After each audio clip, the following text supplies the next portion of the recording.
Vous vous êtes déjà demandé quelles sont les choses à ne jamais dire à une femme pour éviter les conflits et les malentendus? Avez-vous déjà regretté quelque chose que vous avez dit à votre partenaire? Vous voulez savoir comment améliorer vos relations en évitant certains sujets sensibles? Aujourd'hui, nous allons découvrir les 9 choses à éviter de dire à une femme pour garder une relation saine et harmonieuse. Restez avec nous jusqu'à la fin, car le dernier point est le plus crucial. Et n'oubliez pas de vous abonner à la chaîne pour plus de conseils relationnels. On commence fort avec le premier point, le nombre de personnes avec qui vous avez couché. C'est un sujet délicat, souvent source de malentendus et de tensions dans un couple. Beaucoup d'hommes pensent qu'étaler leur conquête les rend plus virils, plus intéressants. Ils croient que cela les fait paraître plus expérimentés et séduisants. Mais en réalité, c'est tout le contraire. Déjà, c'est un manque de respect envers votre partenaire actuel. Cela peut créer un fossé entre vous deux, un sentiment de distance et de méfiance. Mettez-vous à sa place. Elle a envie de construire quelque chose de solide avec vous, et vous lui racontez vos exploits passés. Pas très cool, elle veut se sentir unique et spéciale, pas comme une conquête parmi tant d'autres. En plus, ça peut la mettre mal à l'aise, la rendre jalouse, même si elle ne le montre pas. Ces sentiments peuvent miner la confiance et l'harmonie dans votre relation. Ce qui compte, c'est le présent, la relation que vous construisez ensemble. Les souvenirs du passé ne devraient pas interférer avec le bonheur que vous pouvez créer maintenant. Alors gardez vos histoires de Don Juan pour vous. Réfléchissez à ce qui est vraiment important pour vous et votre partenaire. Si elle vous pose des questions sur votre passé, soyez honnête, mais sans trop en dire. La transparence est essentielle, mais il est aussi important de protéger les sentiments de votre partenaire. Concentrez-vous plutôt sur elle, sur ce que vous ressentez pour elle. Montrez-lui que vous êtes engagé dans votre relation actuelle et que vous valorisez ce que vous avez ensemble. C'est cela qui renforcera votre lien et vous permettra de construire un avenir heureux ensemble. Deuxième point, et pas des moindres, ne dites jamais à quel point votre ex était génial. C'est une règle d'or dans toute nouvelle relation, surtout si vous êtes au début d'une relation. Les premiers moments sont cruciaux pour établir une connexion solide et sincère. Sérieusement, c'est le meilleur moyen de la faire fuir. Parler de votre ex peut rapidement devenir un sujet sensible. Imaginez un peu le tableau. Vous êtes en train de dîner aux chandelles, l'ambiance est romantique, et là, vous commencez à parler de votre ex comme si c'était la 8e merveille du monde. Cela peut briser l'atmosphère en un instant. Résultat, votre partenaire actuel se sentira forcément comparé, et pas forcément à son avantage. Elle pourrait se demander si elle est à la hauteur. Même si vous n'avez pas de mauvaises intentions, évitez absolument de vanter les mérites de votre ex. Cela peut être interprété de manière négative. Ça peut créer des complexes, des doutes et même de la jalousie. Votre partenaire pourrait se sentir menacé ou insuffisante. Concentrez-vous sur le présent, sur la relation que vous êtes en train de construire. Chaque moment passé ensemble est précieux. C'est ça qui compte vraiment. Appréciez chaque instant et construisez des souvenirs ensemble. On continue avec le troisième point.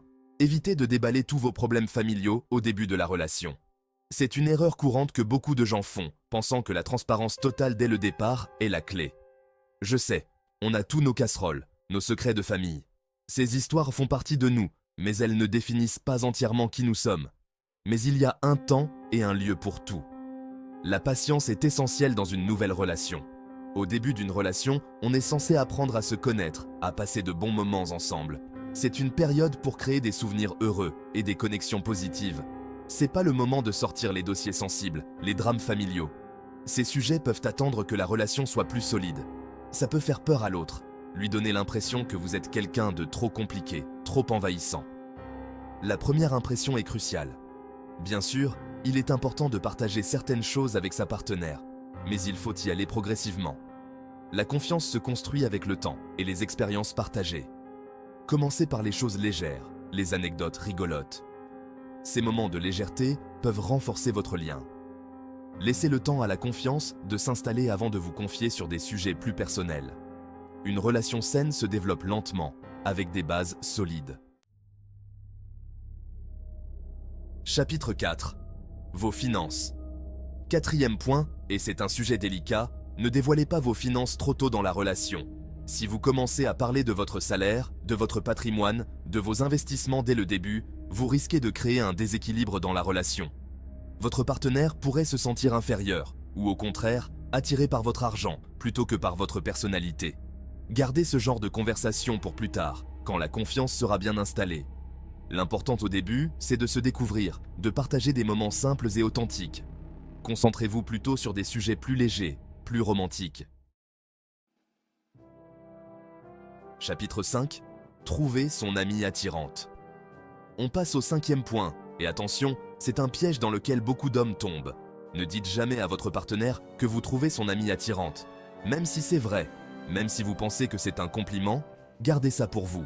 Pourquoi ? Parce que ça va forcément créer des jalousies, des tensions inutiles dans votre couple. Votre partenaire pourrait se sentir menacé, penser que vous la comparez à son amie, qu'elle n'est pas assez bien pour vous. Concentrez-vous sur votre partenaire, sur ses qualités, sur ce qui vous plaît chez elle. C'est la meilleure façon de la rassurer et de lui montrer que vous tenez à elle. Chapitre 6. Vos faiblesses. 6e point, et c'est un conseil que j'applique moi-même, n'exposez pas vos faiblesses de manière excessive. Bien sûr, il est important d'être honnête avec sa partenaire, de lui montrer qu'on n'est pas parfait. Mais il y a une différence entre être honnête et se dévaloriser en permanence. Si vous passez votre temps à vous plaindre, à lui dire que vous n'êtes pas à la hauteur, vous allez finir par la convaincre. Montrez-lui que vous avez confiance en vous, que vous êtes capable de surmonter les obstacles. Un couple, c'est fait pour s'entraider, se soutenir dans les moments difficiles. L'important, c'est de trouver un équilibre entre honnêteté et confiance en soi. Chapitre 7. Pensée autodépréciative. 7e point, et c'est dans la continuité du précédent, évitez les pensées autodépréciatives. On a tous des moments de doute, on se trouve nul, moche, pas intéressant.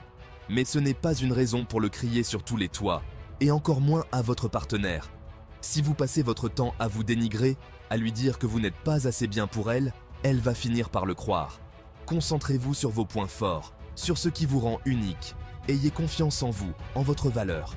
Vous méritez d'être aimé pour qui vous êtes, avec vos qualités et vos défauts. Chapitre 8. Détester quelqu'un de son entourage.